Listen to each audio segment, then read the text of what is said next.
What's up, guys? What's happening? I'm Tyler. And I'm Max. And you're joining back in the Wilderness Whiskey Roundtable podcast. Crazy. We are back. Been a bit. It has been a hot minute. We had planned on doing some Canada stuff, and due to some technical difficulties and some scheduling issues, so on and so forth, blah, blah, blah, we weren't able to make it happen. You couldn't do it. We wanted to do it, but here we are. And I think we're going to call this season 2. Yeah. You know, we got 10 episodes in before I left, and we had our little hiatus, but we're back. And we mean it. Yeah, we're going to just try and keep staying consistent. As you all know, this is kind of just for fun. So sometimes stuff happens to where we can't make one every week, but we're sure as hell going to try. We're just looking to bring you guys some fun, interesting content again, and we're going to drink some whiskey and have a blast. Yeah. So hopefully the little hiatus didn't shy anybody away. Like I said, we have every intention to keep doing this, so excited to get another episode up for everybody to listen to. Obviously, a lot has happened, a lot has changed. We got video. That is live. This is live. Oh, okay. We got live video, so we'll be up on YouTube now, which is crazy.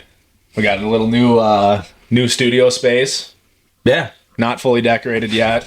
Doesn't look horrible in the background. Doesn't look great. No. Got a little Sitka closet back there. Kind of decorating a little bit. You can see Bottles.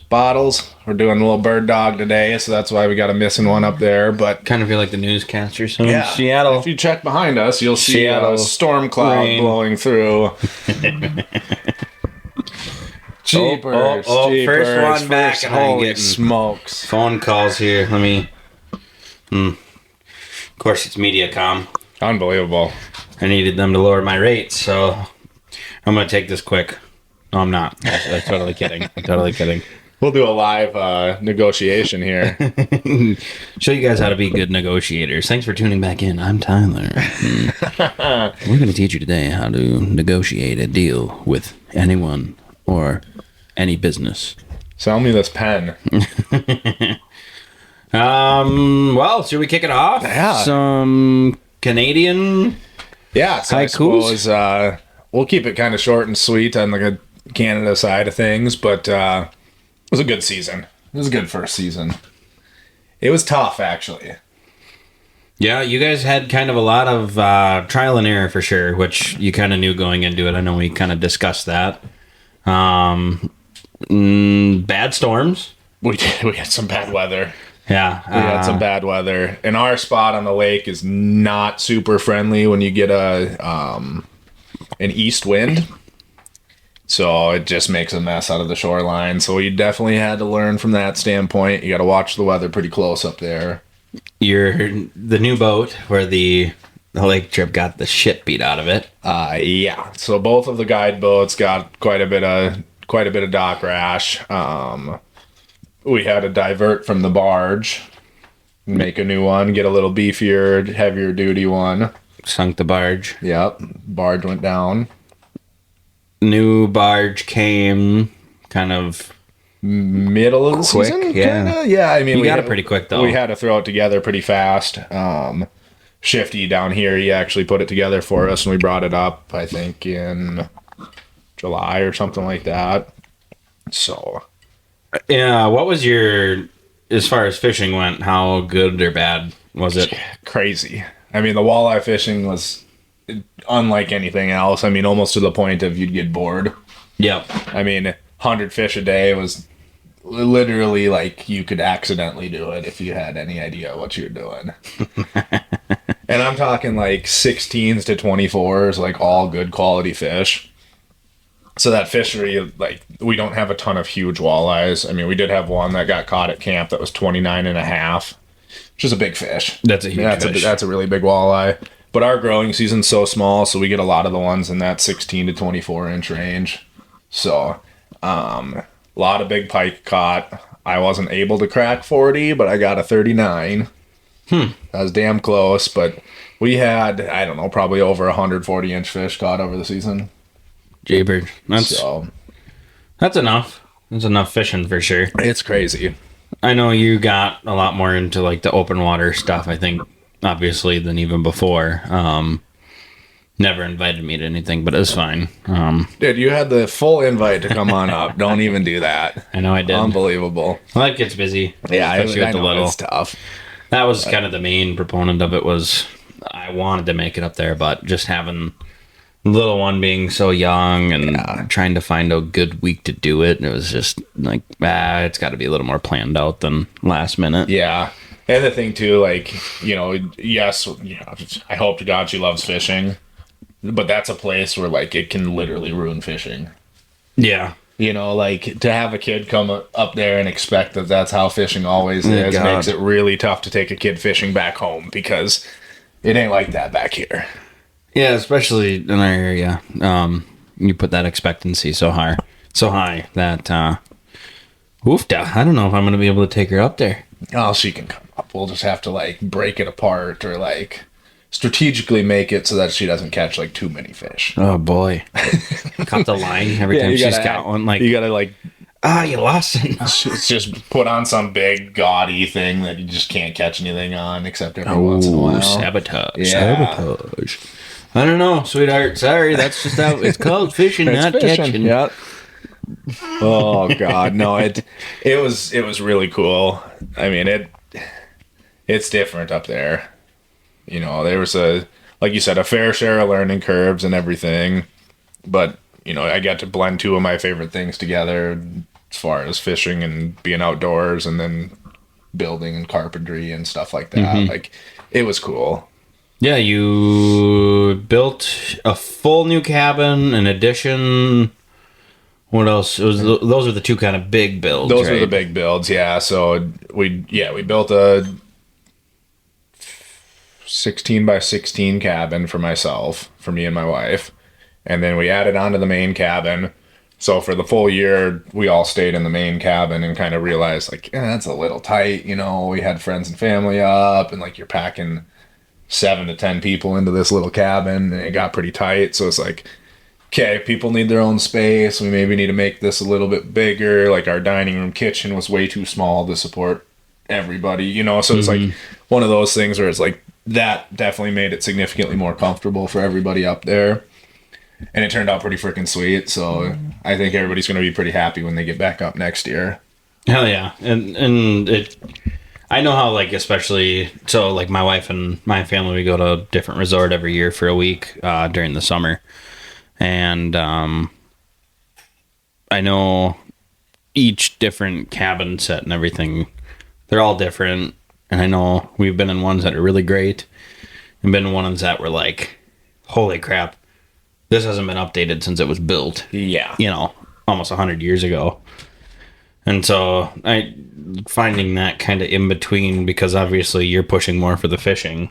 Right. But you also want it to be, a little bit updated and somewhat nice, because it just adds to the experience. Yeah, so that was something that was a huge focus for us this year was, renovating the cabins. They definitely needed a new little touch. Mm-hmm. So, Sarah, as far as her decorating and everything like that made those a lot nicer. Mm-hmm. So... yeah, I know when we were prepping for it, especially the decorations that were going up there it was like, whoa. Yeah. Yeah, there was no expense spared as far as like making this place a lot nicer, which is really cool. Yeah. Sarah seemed to know what the hell she was doing too. Yeah. She had a vision. I think that decorating thing is a huge forte for her. My wife and I are so freaking terrible at it. We don't have a picture on our wall of the family. Yeah, you guys need to spruce the house up. Oh my god, I hate decorating, and my wife does too. So I feel like some people have that bug, and it's like they got that decorating bone in their body. Mm-hmm. Like you have to have it. Yep. So no, it's turning into a pretty cool place. I mean, it's when we left, it's definitely something to be pretty proud of. Yeah, I mean, you put in super long hours up there, and between the actual just work part of it too, almost more than the fishing part, the way I understood. Well, yeah, like to be quite honest, I guided more than I thought I was going to for like the clientele that we had. I came into it with the expectation of, like I kind of that multifaceted, like I can help with pretty much anything. So when I take guide trips, awesome. Like that's really, really cool. But also I knew that I was going to be having to do labor work. I was going to be doing marketing, all of that stuff. And I did. I guided significantly more than I actually thought I would. But we had so much stuff to get done too that it was nonstop. If I wasn't guiding, it was remodel, building, like we'd get up every morning. I'd get up at 5:30, do chores, and then get everybody pushed off. And then it was like, if I'm not guiding, we're working on something. We're retinning roofs, we're building something, we're fixing something, we're like it was crazy the amount of stuff that came with it. Yeah, the day's agenda every day was something different for you too, it sounded like. And that was the funnest part about it, is like we had really good help up there. None of the projects aside from like actually building the cabin was like massive to where like every day was a little bit different. And even when you're building a cabin or building a house, like every day is still different. You come in and you're like, okay, we're framing today, and tomorrow we're laying flooring and framing walls, and then you're doing electrical, and you're doing so it's like every day was still different, but like there was just so many projects and everything, and it was just so much fun. It was really, really cool. Yeah, and I remember just listening to you. You had hired some guys from the reservation up there, which they call it the reserve. Yeah, in Canada, but skinning the trees for you. Yeah, and that was a huge help. It was one of those things where it was like that was kind of the job that nobody really, really wanted to do. Like it kind of sucked. But these guys they just do it, like that's just second nature for them up there. Like you have to, if your house on the lake, it's a log cabin, and you go out in your backyard and you cut them and you skin them and you stack them and so it was kind of nice too. Like I don't honestly know if we could have done it all in that same time period, right, without having their help. So I mean it was really nice to have them, because obviously we still had everyday tasks. It's not like we could go back 600 yards into the boonies and cut trees down either, so it's like you almost had to have secondary help. Yeah, when you're kind of remodeling almost the entire resort the way you were, you really, especially with one, you just have your season time, right? That's all you get. You're in a time frame, and so yeah, you just get to a point where's my time most valuable to, and it's definitely, to me, wouldn't be skinning trees. No, and it was like one of those things where like, we didn't know how much time we had either. That was kind of the craziest part about it, was like, you didn't know if you had to be out of there by end of September. You didn't know if you were going to make it to November, like, so it's kind of crazy from that standpoint. And obviously, like I said, we had so much stuff to do that this was maybe a longer year than it would normally be. But yeah, it was one of those things where it's like we're kind of still on a time clock, but we don't know when it is. Right. Like that was the craziest. Was you're plugging along, you're doing all this stuff, and it's like you wake up one morning and it's like, gotta go. Yeah. Or we ran out of days. Well, you froze your water line on the last day there. Yeah, we were lucky that we were able to salvage what we were. We were able to disconnect everything, and hopefully everything looks, I think it's going to be fine. Hopefully everything looks all right. And, we had everything shut down except for the one cabin we were staying in. So, I mean, if anything did go wrong, it's going to be pretty minor. So, yeah, no, don't listen to me, just come home early. Just come home earlier. Should have been home a long time ago. Asshole. What? Sorry. Was the mic on that? Oh, my bad. So sorry. Shoot. No, we're glad you're back. We did actually get to do a little bit of, I'd call it notary. Notary. It was a naughty early. What do you mean? Well, we got out a little early. Got out a little early. Yeah, we went a little ice fishing. Did a little ice fishing. When this comes out, I mean, there's going to be people that are out fishing already. But yeah, we were out a little early. We did some fishing. We took the track sled out. Yeah. So yeah, if you guys obviously have listened, you know that we got a track sled last year. We checked ice. What day was that? Sunday? Yeah. Mm-hmm. We went out, we checked ice Sunday. In undisclosed locations. Yeah, just it wasn't... I'm not telling you, do it yourself. It wasn't anywhere close to here, so don't even bother checking any of these lakes. They're no good. We don't even live here. We checked like 10 different lakes, and actually most of them looked pretty good. You know, there were a couple that needed some work. There were a couple that had kind of shoddy ice. There were a couple of big ones that didn't hardly have anything at all. Max fell in one. I did fall in one. You know, we were spud barring, and I got a little lackadaisical, and I took my step before I threw the spud bar and broke through on the shoreline. It was fine, but it was funny as hell. It's fine, and it was funny. His feet. So he's walking along, and he steps up on the ice. As he's throwing his spud bar down, he hits the ground under the water faster than the spud bar hits the ice. It was one of those things where, like, you know, we had one open lake. Obviously, didn't have to check anything on that. Everything else we stepped foot on was pretty good, actually. Mm-hmm. So I kind of got a little too relaxed and just kind of expected them all to be like that. And I mean, I think that speaks volumes for just how safe you got to be when you're doing this, because that can happen at any point. It can happen at any depth. I mean, I'm lucky enough that I was wearing knee boots and I did it to, you know, a step off the shoreline. But, you know, it was an eye opener for me too, where I was like, fuck, holy shit, you know, like it happens just that quick. Yeah, and it's sketchy. Like, you know, like I said, if you're out there in the middle of it, yeah, and it happens, like that could be life or death in some situations. So, well, and as far as Minnesota goes, we've had a couple of reports. Sounds like Duluth, Woodbury, and there's one other county who've already had people rescued. So that's the biggest thing. Number one, take a frickin' spud bar out with you. Yep. If you're gonna be on early ice, suits. And I mean, if you're not in a float suit, just don't go out there until it's confirmed, like there's 4 inches or more.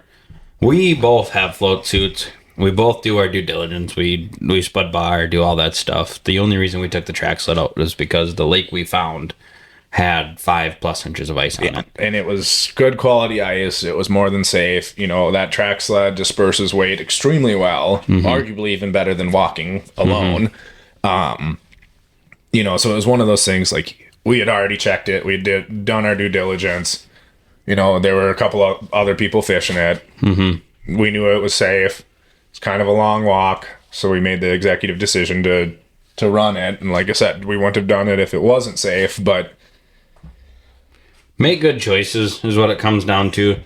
If you kind of half-ass know in your heart that, God, this feels kind of dumb, maybe don't do it. Yeah, it's just not worth it. You know, like the lazy approach, the uneducated approach, this is just easier. It's not worth it unless you're entirely 100% confident in it. And even then, shit happens. Well, and like we talked about it when we were checking one of the lakes. I was coming out with the auger. Just we're gonna pop a hole. Max had spud barred ahead of me, and it was pretty good ice. But I was like grabbing the auger. I'm like, wow, he kind of spud barred out there. I'm not gonna put my float coat on. And then I was like, why the dumb thought? It's in the truck. Like, yeah, why not? You know, it took me 10 seconds to put it on, and that's the difference right there. My bibs float, yes, but like, why not? I was like, I'll just pop a hole in this lake that's got. We came up with 3 inches. Yeah, 3 solid inches. Yeah, some of the best 3 I think I've ever seen. Quite honestly, but still, at the end of the day, it was like, I have this thing with me that I spend a lot of money on. Why not use the thing? So don't let your guy brain get the better of you, because Jesus Christ, I do it all the time.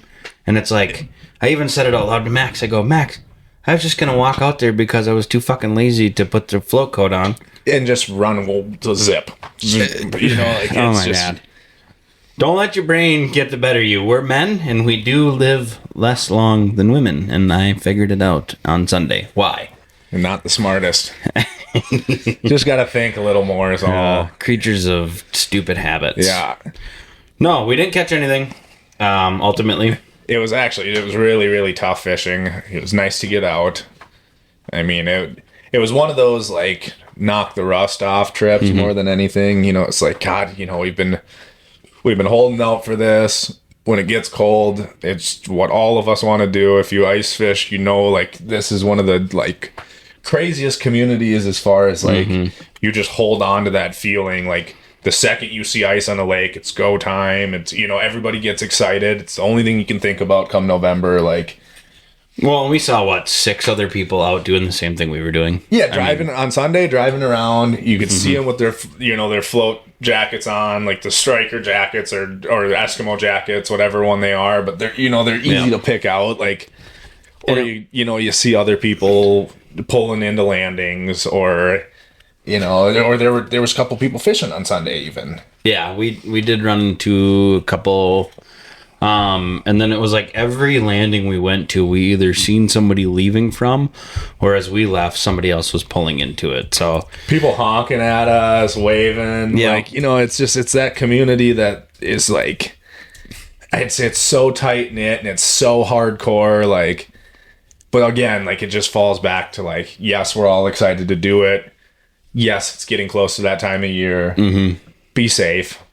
Yep. You know, like, check all your boxes. And I'm the first guy to tell you, like, how excited I was this year. Ice fishing's kind of easily my number one hobby. As far as open water fishing goes, I can take it or leave it. If I don't get out, I don't get out. I'd like to get into it more, sure.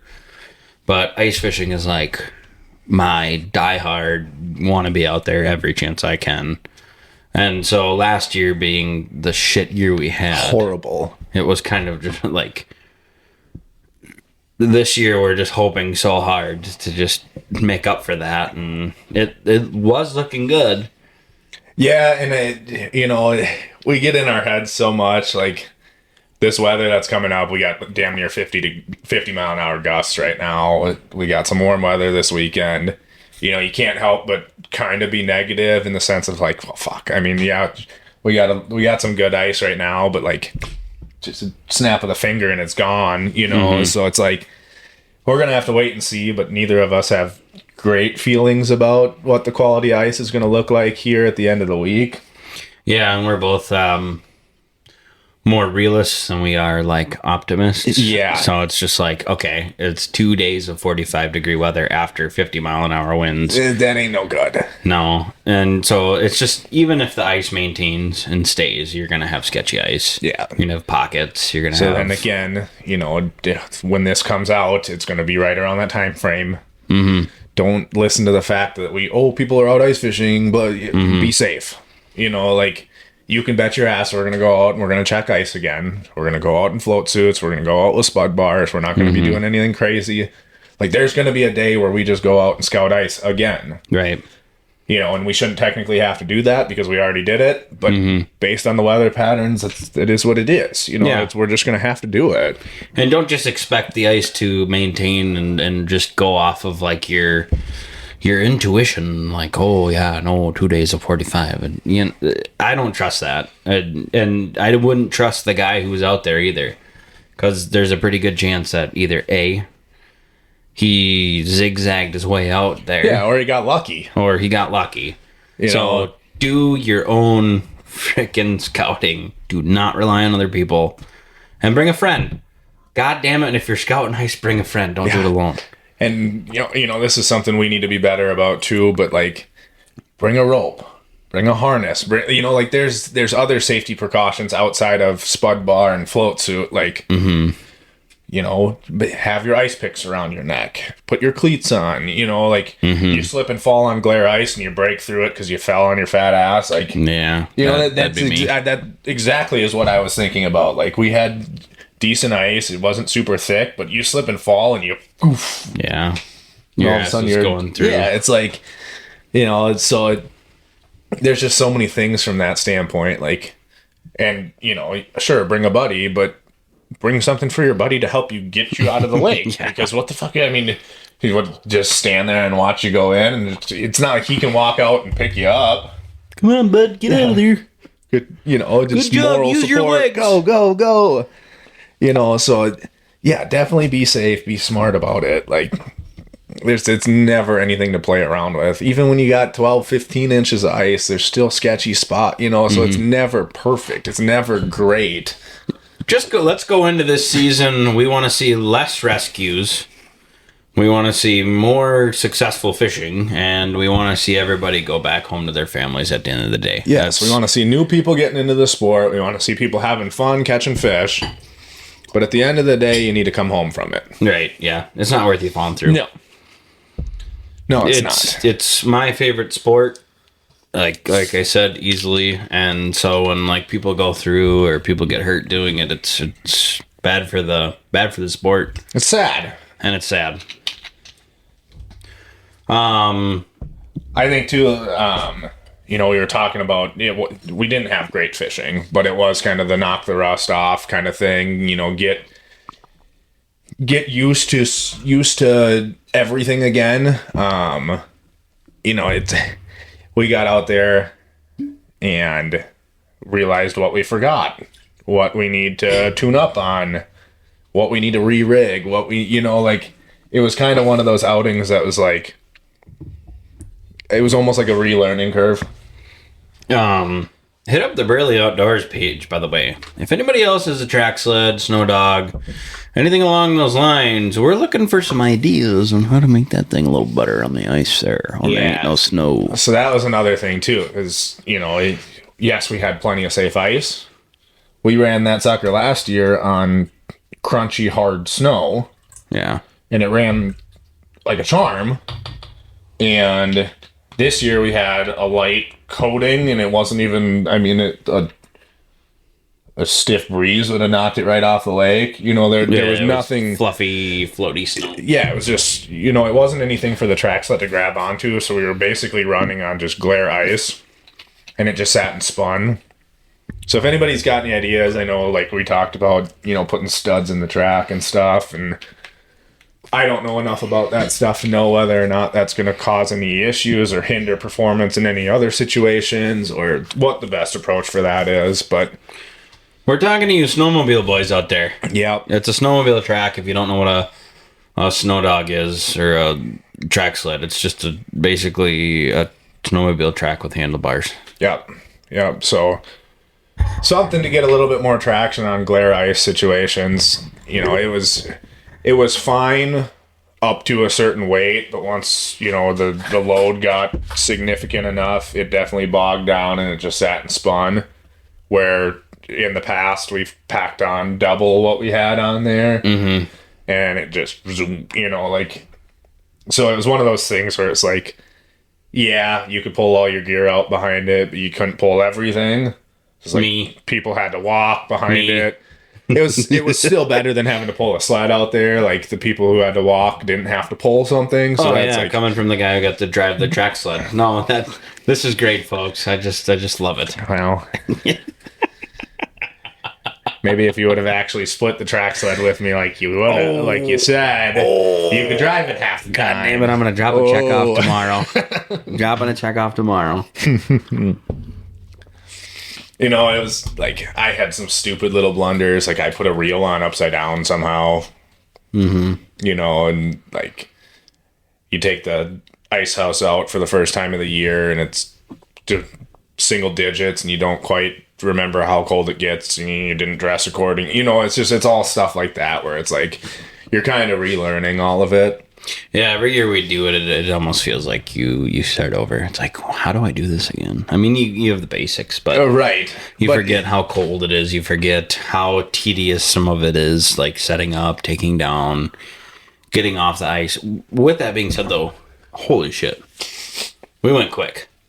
Oh, yeah. We were off the ice real fast. Yeah. Once you kind of get in the routine of it, we have a little, basically a yard trailer that we drive the track sled up into. Both flip overs fit in there. You can throw some other stuff in with it.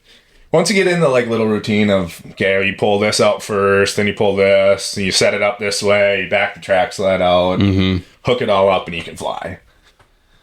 You know, so, and it helped too, like Danny got there a little bit later, but she was there to help us kind of clean things up too, and... Yeah. Something I thought anyways was I still think we brought too much shit out there. Yeah. Just... You bring everything to be prepared, but then it ends up just being in the way. Yeah, it's just clutter, and it's just like, you know, we brought fucking 15 rods and used 3 of them. You know, it's like, would the circumstances have been different? You know, maybe, who knows? That's the thing. It's like you said, you try to be prepared, but... Sometimes it's... Most of the time, I'm the advocate for over-preparedness because I pack like 4 pairs of socks for 2 days. Yeah. Or 1 day, I guess. Yeah. But like when it comes to limited space, which we had a double-person sled, and then we had the one-person flip over. Flip over, yep. And so to use the one-person flip over, we had to take all the shit out of it. Right, and that's the shitty thing with like the track sled too. Well, just in general, I mean, you throw everything into the sled to haul it out there. You got to move it to be able to use it. Mm-hmm. So it's like you pile and dump everything in there, and it's like, okay, where did this go? What did you know? We were looking for an ice scoop, thought it was in there, it wasn't. You dig through everything, thinking it's underneath everything, and it's not. And it's like, oh shit, you know. The funny thing is, too, is last week we went, I went to Max's house. We ended up organizing the old garage because he left to Canada before he could do that. So it was an absolute freaking disaster. I barely even slept in my new house for like 2 days before I left. Yeah. Like, it was a shit show. I mean, we had stuff everywhere. So we went and organized, got all the ice fishing shit together, and then same thing, went to my house, put all this stuff together, made sure the vaccines working. Just check the lines, check lures, all that stuff. And, even still, we went out and 3 days later, and we still weren't completely prepared. Yep. So, you know, and that's like, you sit and think like, okay, like I pulled all my electronics off my boat, put them back on ice shuttles, but you got to remember where all your bolts are, where your machine screws are. You got to remember where your batteries and your chargers are. You gotta, like, we do a lot with electronics, obviously, you guys know that, but that means lots of cords, lots of batteries, lots of miscellaneous things.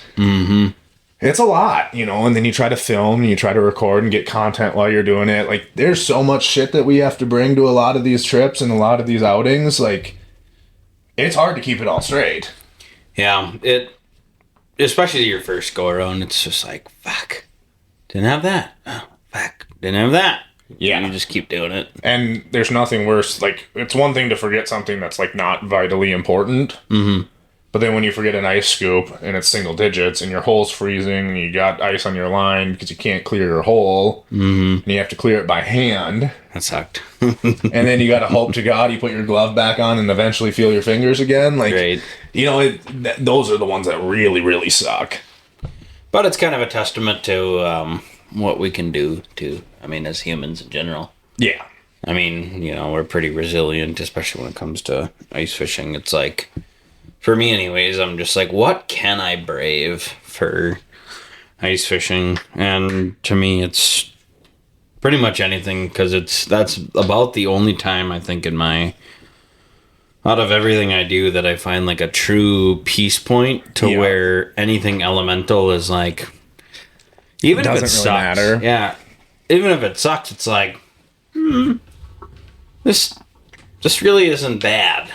And it's kind of like, you walk off the ice and it's like, oh, I accomplished that. I braved that whole time. My toes were cold, fingers were cold, but it's like, even if we didn't catch anything, it's like I sat outside and enjoyed that fresh air and like... Yeah, and you still got to do what you love. Like, that's 100%. The thing at the end of the day. Like, it's, again, back to the stupid, like, it's not catching, it's fishing, you know, kind of thing. But, like, We love the chase. We love the act of doing it.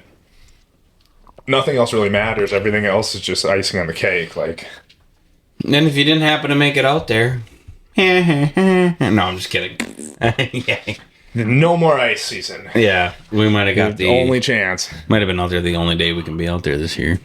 No, we're hoping for more. If not, I'm moving to North Dakota, packing the whole family up. Here. Yep. My wife didn't seem too keen on it, but I think she'll get used to it eventually. Yeah, the double house barn dough in North Dakota. Yeah, double house barn dough. I think we do it. We've been talking about it. Anybody build a barn dough with their best friend? Because we're thinking about it. Our two families just combining it into a big double wide barn dough. Just a fropple. Who's interested in helping us along this journey? That'd be kind of cool, get a squad of people together and just build. We'll take you ice fishing. Yeah. Take you hunting, take you ice fishing. Yeah. We'll pay you in our services. Yeah, absolutely. Max will get you up to Canada for free. Can do that. Absolutely. Can do. We can talk about it. Mm-hmm. I think does not include gas right anyway. Not including boat rental, gas, bait, tackle. I was trying to do the disclosure quickly, but really my brain fast, doesn't work that fast. Fine print it. Uh-huh. No, I think that's a good little segue into some of these struggles and feelings that we are having currently. Oh, 100%. Is this time of year is really, really freaking weird for anybody who, like, thrives doing these outdoor things. Because, so for me, big waterfowl hunter. Love ice fishing. Waterfowl is kind of my jam, though. Mm-hmm. And we're on the back end of it. Right? Like, we never really got our big push. We had a super, super mild fall. Hunting was tough. I obviously came back on the back end of it, but it was extremely tough. The only really good hunt I had was on that 1 weekday with the snowstorm, which was like the first weather we had too. Yep. And it was like, yes, you just assume that that's going to be the day that they do it, so you should be out there. It so happened to work out, but like everything else before that was so hard. Mm-hmm. And then you just flip right into like bitterly cold winter and you get this little taste of ice fishing. Mm-hmm. And then it's like, okay, like you start to transition out of waterfowl and you're getting ready for ice and everything's locking up. So like all your waterfowl are pushing out of town. Yep. And then you go out ice fishing once and then you get all this weather. In the following weekend, it's going to be gone. You don't know if you're going to be able to do it. So it's like both things kind of just got like really abruptly yanked out from underneath of you. Mm-hmm. And that's a really, really hard pill to swallow for us people who live and love to be outdoors. Mm-hmm. That, what the fuck, what am I going to do for the next 2 weeks? Right. I got a goose spread sitting out in our traffic field and my pond just locked up and all my birds got out of town. Yep.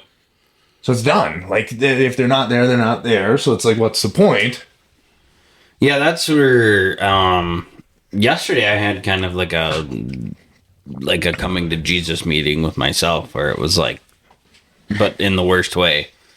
It's just like you start thinking about that and you're like, well, God, I've looked so forward to this season and then it got cold so fast. And you're like, yeah, we're going to do it. We're going to at least have the ice fishing. I went out hunting with you twice for duck and geese. We went out one weekend for the duck. And it was tough. Like I said, we saw a lot of ducks. They were smart local birds. Just gave us the run around. We killed one goose that day. Mm-hmm. And that was just like the epitome of our duck season up until the point of getting this cold weather. And then it just was like...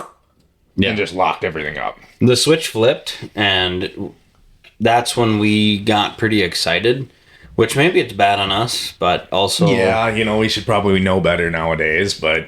But also, like, I remember growing up, it was like if my cousins could say they were going ice fishing on Thanksgiving, it was like a huge thing. Yes. And we actually managed to do that. Would have been... 2 years ago. Was it 2 or 3? I think it was 2... we were out on Eagle, weren't we? Mm-hmm. Not Eagle. No.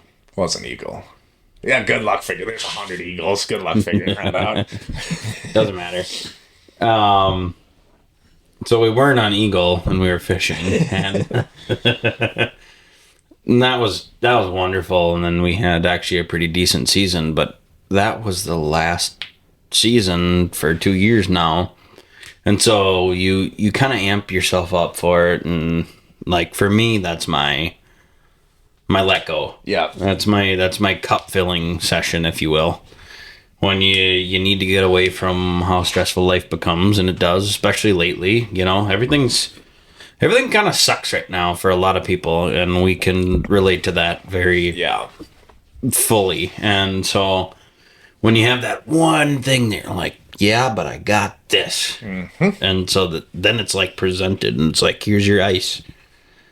Yeah, it's almost like served up on a silver platter, like right at the perfect time. You know, like I was like kind of borderline, like, okay, like when I switch, like I'm gonna switch hard. Like when I'm ready to ice fish, like waterfowl's done, because it usually is. I mean, if lakes are locked up, the birds are gone. You know, there's the few spots that they're hanging out, but you know, trying to dial that in and stuff like that. I'm just ready to fish. So we came into grips fully that the goose season's over. And we're like, that's fine. Yeah. It is what it is. Oh, well, we're going to have a good ice season. And then they're talking 45, 42, windy, sunny days. And it's like, and then like the lows for the evening temps are 29s. Like, like it's barely freezing. I don't know how long like how many hours of the day it's going to freeze. You know, it's just one of those things where it's like, shit, you know. So you get frustrated, and at least we did. And I'm sure there's people who can relate to it. And it sucks. So now you just have to try and figure out, well, what the hell do you do? Do you take a trip? Do you last minute plan a trip up to Red Lake? Because they're bringing four-wheelers out next weekend, is what it sounds like. But then the scary thing with that is like Red is notoriously like sketchy for early ice. I'll just say it, it's dangerous. It's dangerous, you know, like, sure, people aren't dying. No. But, like, there's a solid chance. Like, when you're getting pushed out in the middle of the lake and you're stranded, like, there's a lot of things that can go wrong. Mm-hmm. You know, everybody does a great job from emergency services and rescue services. Applaud to them. It's sketchy.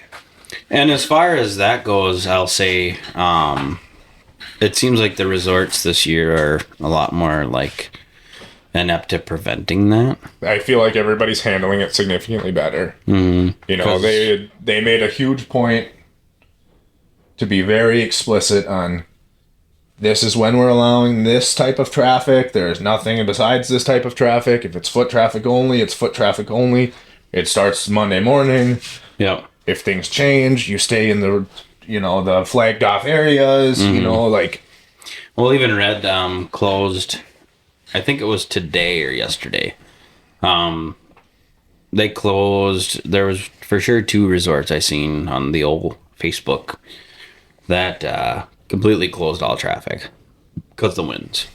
They were having some heavy winds up there, and it was south blowing or from the south. I don't remember. Yeah, we're south right now, or southwest, or something like that. Yeah, so it was out of the south, and North Lake was still open. So obviously you have an area for the fucking ice to push. So don't go on the ice. So you got to assume, you know, you got a south wind. Your south resorts should be proactive in the sense of like, hey, if a crack develops, that can obviously push out into Main Lake towards the north. Maybe we should limit our foot traffic, especially not let people cross that crack. Like, you know, like I think long gone are the days of land bridges and like stuff like, you know, like let's get them out, you know, 1.5 miles out into the lake. If there's a crack, there's a crack. You don't go past it. Let's just try to be smart about it. Yeah. You know, I got to use a little bit of common sense with this too. It's not a guaranteed it's not a guarantee that you're going to be safe, and don't rely on others to maintain your safety. Yeah. That's something, again, we touched on it already, but use your brain, you know. If it feels wrong, it probably is. Yeah. And I think, too, you know, like, going back to, if it is not safe, don't do it. Yes, it's sad. Yes, it's kind of depressing. I hate to say it, but find something else to pass the time. To be quite honest, we've been talking about restarting this podcast ever since I've been back. It was a good little push for us to do it because this is something we enjoy. We can't do anything else that we enjoy right now. So, if you got to pick up a different hobby, if you got to pick up, some sort of different activity to pass the time, do it, because your mental health, our mental health is super important. People don't give you enough credit for it. Right. Kind of one of those things where it's like you do got to take care of yourself. We get it kind of in that zone of being one-dimensional, seasonal outdoorsman. Mm-hmm. And you almost lose yourself when you can't do it. Yeah, you start feeling a little stuck inside. Yeah. I already had that feeling. I'm like, well, now it's just cold and there's nothing to do. And it's freezing. I mean, we're running the heater in here right now. It's still chilly. Like, it's cold, but it's just like you have that weird inkling that the cold isn't enough and is not going to be good enough. Like, we'll see what happens. I don't know. I'm going to hold on to a little bit of hope that we're still going to be able to do what we want to do. You guys just hang with us here, and we'll get through this together. Yeah. Grab yourself a good glass of whiskey or beer, wine, whatever you're drinking there, fella or lady, and drink it with us. Drink it with us. Salute to you. Oh boy, who's that? I don't know. We have some critters crawling in the building here. We share the little podcast studio with the old hogwashers. Hogwash. Let's talk about your little outings with the waterfowl for the first time. It was fun. This was the first year I got out. I've been wanting to. Last year I really wanted to. Life happens once again. Didn't get to do it. So this year I really made sure. I'm like, as soon as you're back, I want to get out with you. So got to throw. We went out and we shot clays. Yep. We probably put Joe, it's 75 rounds 7,500 rounds a piece through the guns. Yeah. Which is good. I mean, it was good for me to knock the rust off too. But it's always good to go out and shoot before you try to go to actually take an animal. Mm-hmm. Something I did learn about the gun. You need a different choke tube. Yeah. That thing ain't great. That's something relatively important is, you should pattern your gun. Mm-hmm. And we did shoot it one other time out shooting clays. Mm-hmm. He shot it really well.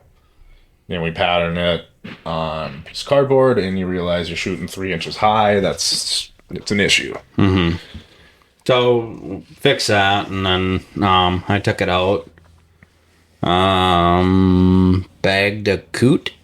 Yeah, we bagged coot. Yeah, we shot a bunch of coot that day. Yeah, I think I personally, I think it was hard because there's a lot of us shooting, but I'm pretty sure I shot at least 3 of them.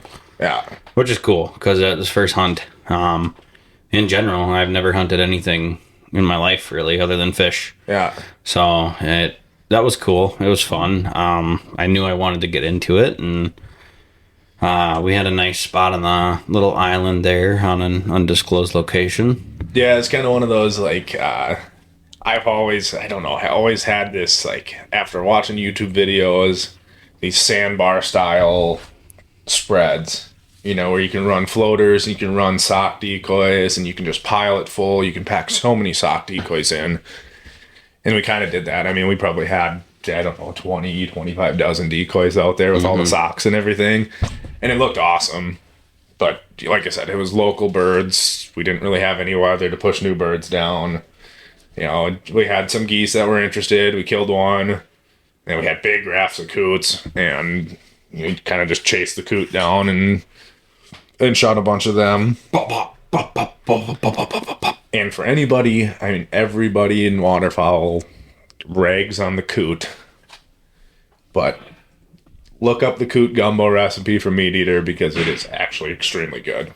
Little cooter action. So we're going to do some coot gumbo with the whole squad that was out hunting. No, it was fun. Anytime I can get outside, doesn't matter. I'm happy. And even not shooting a ton of birds, still happy. And then I went and laid out with you in your field spread there. Mm-hmm. First time laying in a layout or a layout blind. That was fun. That was a good time. We watched like 500 birds. I'll plug the video for that in here because that was a freaking show. They didn't do it right. They hit a different hill in the same field. Like 150 yards in front of us. It was so close, and I just sat and I tried to shred on that call and try to get it to break off and pull down, but they just wanted that hill that day for some reason. Mm-hmm. So we kind of ended up just sitting back and watching this, just show of birds, It was pretty fun, though, like watching them come in, and then you just heard them. It was like you watched them. They flew in from the one side, and they were locking up. They'd hover over, and the sound it made was what really got me going. I was like, "Holy shit!" It was just all you could hear was geese just honking. Honk, honk, honk. I mean, it was nuts, and they circled 6, 7, 8 times before they just finally went down. They kept flying in circles, and it was just a show. It was one of those kind of moments where it's like, I don't really care if I even shoot anything because it was just like you kind of just watch it. You don't get to see that too many times. Like a lot of times your field hunts, they come off in small flocks. This was 2 big flocks that ended up joining together and they just circled danced. And circled. It was crazy. I just kept snugging down in that little blind to the point where like I could see like this much. It was just like I was peeking, and then I snuck my phone out of my pocket slowly, and I'm just barely had it up. I didn't want the sun to reflect off of it. Yeah, because that was the shitty thing was the sun's off to our front. Yeah, right. So I was like, I held it. I got a horseshit video, but a video nonetheless. I got to kind of get the gist of it, but it was cool. It was fun. Yeah. I really had a fun time in that one, and I will definitely do it again. That was one of those, too, where it was like Thanksgiving night. It was cold. It was starting to snow. And we were coming back from my in-laws and happened to drive by there. And we're watching them dump into where we have the spread set up currently. So from Thursday, they were going in on the hill that we're set up on. We hunted it Friday morning. Nothing. Kind of came to the conclusion that they're feeding once a day, and they're feeding at like 3:30, 4 o'clock. Mm-hmm. So then that afternoon, I was at work, and I get a text that says, hey, they're dumping into that field again. Like 3:45. So the next day, me and Danny go out, kind of sit and watch basically the same thing. They all go, they're all doing their thing. They come off. We're trying to call at them, get them to break off.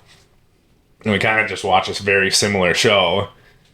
And we're like, fuck it, we're going to run it one more time. Hoping they come off in smaller groups and that you can pull them. Same thing, it came off in big groups. And we just sat and watched the show like 4 o'clock. And they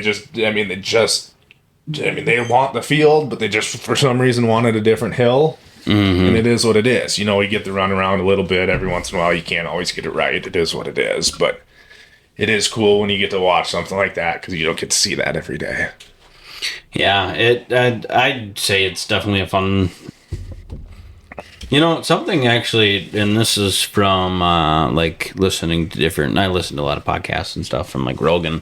Yep. He made kind of a good point the other day. He was talking about like hunting being called a sport. And he didn't really like it being called a sport because it's really like more of a discipline is what he calls it. It's deeper than that. It's way deeper than that. Like, yes, you're doing physical. Something for a sport, but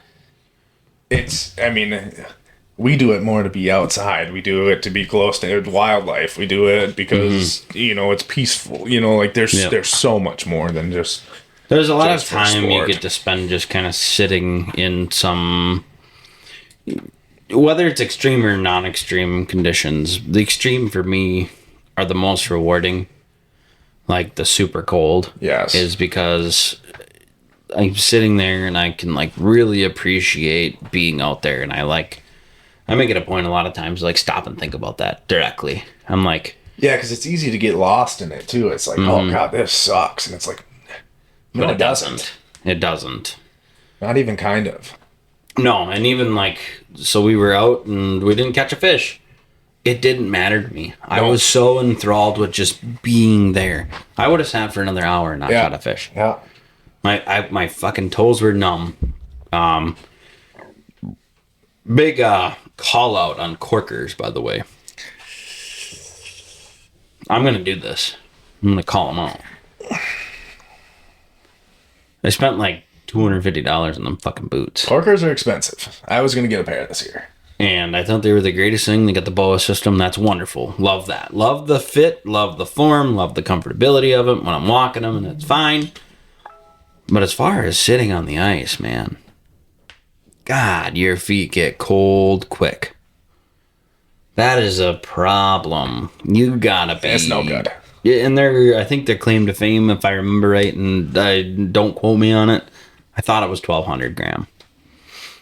And that's a decent chunk of insulation. I mean, so like I sit back and I think like my lacrosses that I hunt in, I think they're 16, and I sweat bullets in those things. Mm-hmm. I mean, they're hot. Mm-hmm. So I'm half tempted to get another pair of lacrosses.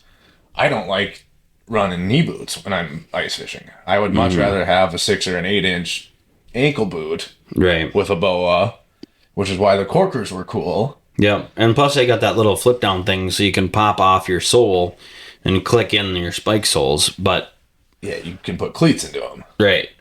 Which is sweet. Like it's obviously made to be an ice fishing boot. That's 100%. That's what they marketed as. But they're not warm enough. No. And that's an issue.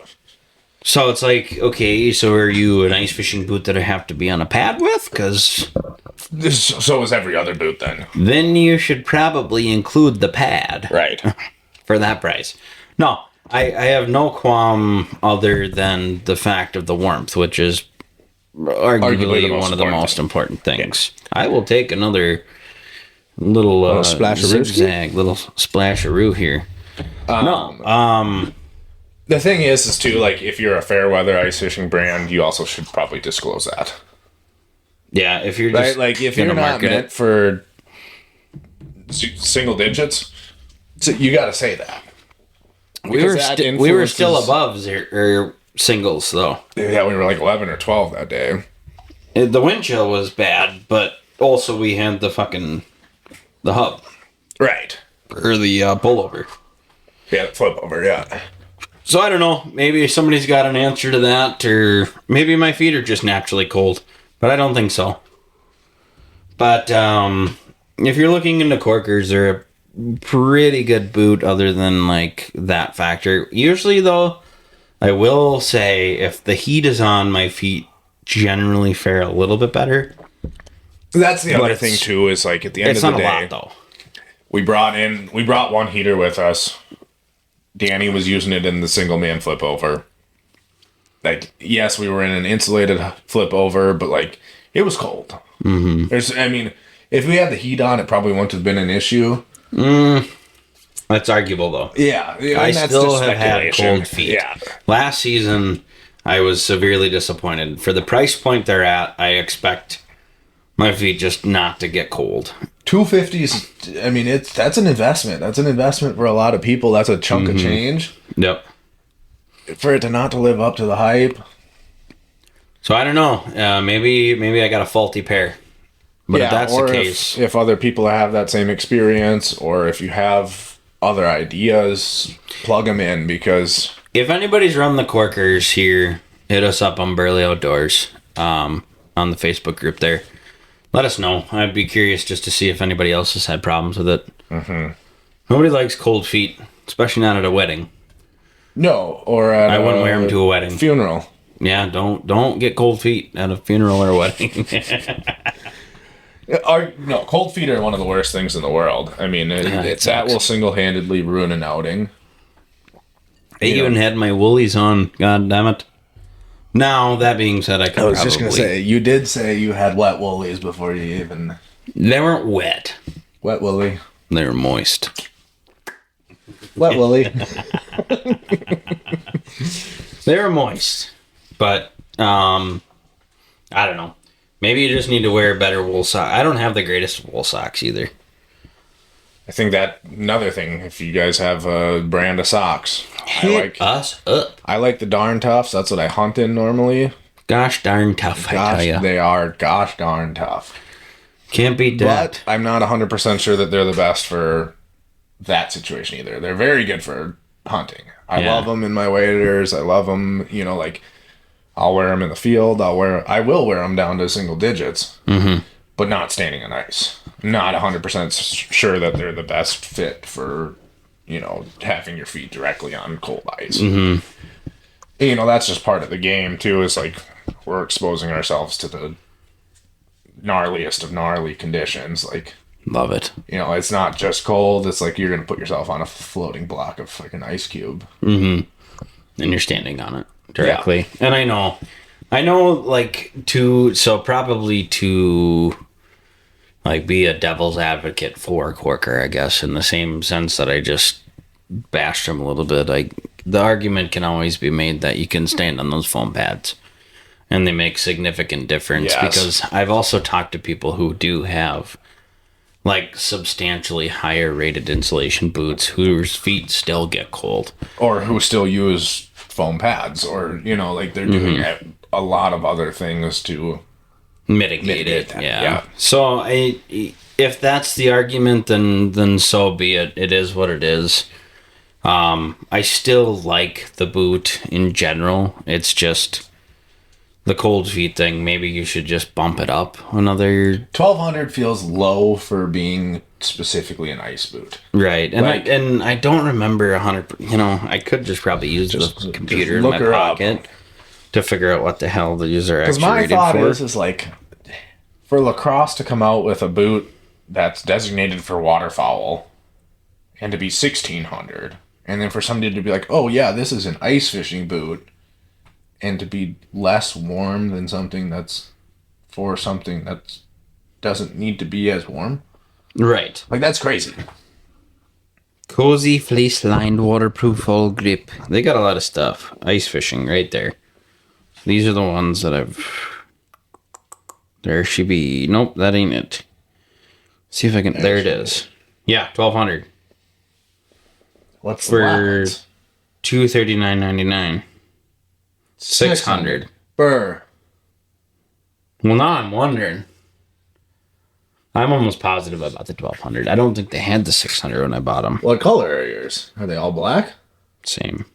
No, mine are those. Mine are the 1200. That's exactly what mine are. And they do have all blacks in the 1200 too. Yeah, the women's. Oh, that's women's. So the cool thing about them is, I get it, it's the sole, but the sole only goes so far when your feet are cold. That can't be the sole benefit. Sole benefit. You got to put a little. We got a little riff button there. No, so we're back in the saddle. We're gonna try and keep this mouthful up. It is the holiday season. Yes. So show us a little grace. Yep. You know, there's a lot of juggling going on. Work gets really busy. Meat market gets crazy. We are gonna do our best. We'll get these up in a timely manner. Yeah. We're gonna try to record every week. If we miss one, I'm sorry. Also, let us know if there's any interests to talk about or anything you want to hear more or less about. And what I'd like to try to do is maybe find some local tournaments and stuff, talk about those. Yes. Try and maybe get the Southern Minnesota... the crowd hyped up a little bit, get them a little interested. Yeah. You know, we might enter into some of the fish donkey tournaments. That'd be cool. Do some of the online stuff. Yeah, that'd be fun. We've talked about that in the past. I think that's a cool option. You know, if we can, if we do end up with good ice, we might enter ourselves into some panfish tournaments. Might just do it. Might just touch. Also, we got some cool stuff that's in the works on having guests come on. Yes. We talked about it last season. We were newbies. Yep. Little green behind the ears. We're learning as we go. We're just two dudes who like to hunt, fish, be outside, camping, all that type of deal. So we're just kind of picking up on it as it comes. So. Yeah. And I will say, like, this whole Canada venture, as much as you bitch about me not being able to do this. Asshole. I know it's There's that cough again. Jeepers, you need to get that checked out. We got some cool opportunities out of it. Mm-hmm. I've met a lot of really, really cool people. A lot of people who are interested in coming on here and talking with us for whatever reason. We're just two freaking jabronis that just like this stuff. But that's kind of how this is how the whole like circle community works. Like, it's tight knit. Everybody has been so freaking nice. Like, people that I've looked up to as like celebrities in this like side of things have turned into some like actually solid friends of mine, and they want to come on and support this and do this with us, and like, that's cool. Yep. It's more than we could have expected. Honestly, what we started it as and are going to continue doing is this is just for funds. We kind of like just talking our shit anyways. We did it every Wednesday. We did workshop Wednesdays at my house in the shop area there, and it turned into a podcast. So if you're interested, you want to just kind of bullshit with a couple of guys and you need something to listen to, I think that's your ticket here. And that's all we're trying to do here. Yeah. And like, at the end of the day, like, may we have some relatively big names on? Yeah, maybe. But at the end of the day, like, those people are just no different than us. That's why they want to do it. Right. Like... Well, they started somewhere. Yeah. And they started where we're at. It just bullshitting. It comes full circle. It brings them back to, like, we're all just people who love doing this. Like, I have phone conversations with these people for half hour, 45 minutes, just talking. Mm-hmm. That's all this is. I mean, we've been doing this for a little over an hour. We just come on, we talk what we love. Yeah, and that's, if you enjoy it, we appreciate you. Let your friends know if this was an interest for you guys and you enjoyed it before. We're going to bring the same stuff to the table we did and then some this time. Just a little different table. Yeah, little different table. We're not sitting at the big square table in my garage anymore. We're in a cold little shop. Tiny little shop. That cold. Max said was going to be heated better than what it is. And I should have not believed him, but don't trust me. Yeah, the asshole. I said, I don't like cold feet, and sure shit, my feet are cold. Yeah, shouldn't have worn your corkers. I ain't wearing corkers this time. Now I should have worn. You got the work boots on, hot off the press here. Just fresh off of work, we came straight to do this. We were too damn excited. Yeah, we wanted to bring it back. Back in the saddle, get it going again. Might not necessarily be every Wednesday anymore. Life happens. Once again, get over it. Just kidding. Love you, but... We're going to try. Whatever happens. If we got to do it, we're just going to pick it up. I hope to maintain a once a week type of deal. It's just kind of whatever day works once a week. The big thing is, at the end of the day, is like we're in a different life point. Like, Wednesdays at 9 o'clock and getting shit-faced afterwards. Not in the cards anymore. Yeah. We had a lot of fun doing it. We did have a lot of fun. Life is just a little different now. Still want to do it. It might be, we're recording at 3 o'clock today. Mm-hmm. It might be that instead. Yep. Who cares? Yeah. And if you guys don't like the content or think we should keep getting drunk, call my wife and Max's wife and let them know that. Talk to the bosses. The bosses are in charge. So, well, I think on that note, I think we head her to a close. We hope to see you guys next week. We'll get this posted when we can. I'm guessing it'll probably be a day or two from now. It's Wednesday. Yeah, I think we got a new little editing software and version stuff, so we should be able to get it up in a timely manner. Yep. That being said, the YouTube stuff is new. I don't know what that's going to look like. It'll go up when it goes up. Hope people watch it. Yeah, we were on YouTube before. We just didn't have the video. Correct. So we're adding video audio, to it. So we'll just have the video on it now. Yeah. So give us a little bit of grace on this episode. Once you hear it, it'll probably be a few days after what we did. But we love you guys for listening. Let everybody know we're back. We back. And we'll see you next week. Cheers, guys. Be safe out there. Toodaloo. Love ya. Appreciate it. Cheers, buddy.